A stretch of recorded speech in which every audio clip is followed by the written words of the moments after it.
All right, let's turn to another vaccine maker. Let's go over to Moderna, which is now officially, I think today, a member of the S&P 500 index. And this index changes around quite a bit. Companies can get bumped off if their market caps decline too much or if they're acquired. So Moderna replaced Alexion Pharmaceuticals, which is being acquired by AstraZeneca. So do you think that Moderna's spot on the S&P 500 index could be short-lived, or is this close to forever? What are your thoughts here? Good question. Okay, so you're right. The S&P 500 index has a lot of change, very frequent. The index, by the way, includes the biggest 500 companies that are traded on U.S. stock exchanges, and the frequent changes to the index come about either from companies losing market cap and no longer being one of the 500 biggest companies, or maybe others gain market cap and end up bumping companies off the list, or through acquisitions.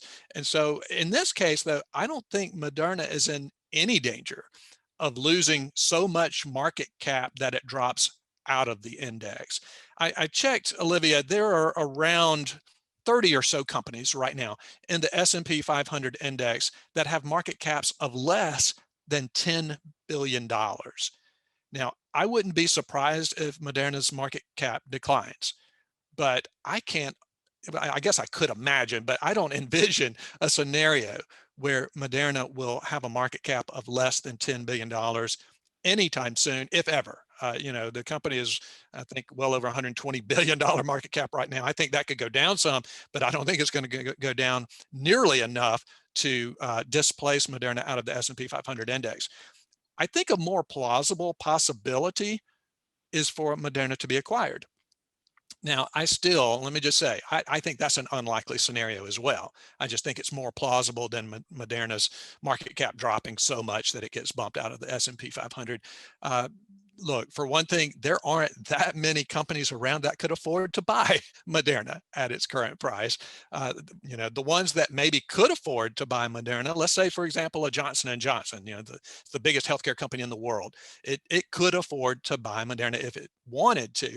I just don't think it has a compelling reason to do so. I don't think any other big drug makers out there have a compelling reason to make an acquisition of Moderna at its current valuation. So I don't see that happening. So the bottom line, in my view, is I think Moderna is going to be a member of the S&P 500 index for a very long time to come. We're going to see other companies get bumped off the list and others added, but I think Moderna has staying power. Yeah, I think that sounds about right, Keith. It's at $127 billion market cap would be a difficult one to absorb. And like you mentioned, a company like J&J already has Janssen, right? Or arms dedicated to very similar efforts as Moderna. Janssen is what produced the J&J vaccine.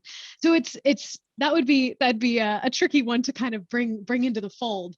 The stock was up 10% on July 16th and is up 30% over the past 5 days on probably a combination of that news of the S&P 500 inclusion, and also just renewed, I think, COVID concerns. So it's had an interesting week.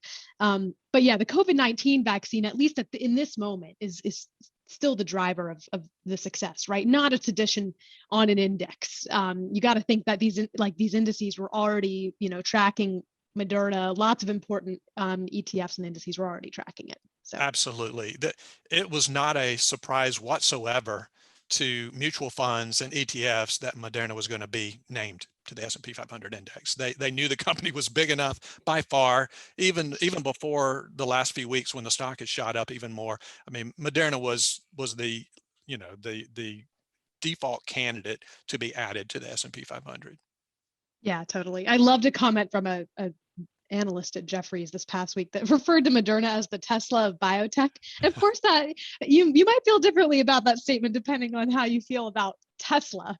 But yeah, Moderna has definitely proven itself as a maverick in the space over the past 12 to 16 months. I'm really excited for the next year and to see what comes after the COVID-19 vaccine. Yeah, I totally agree. It'll be fun to watch.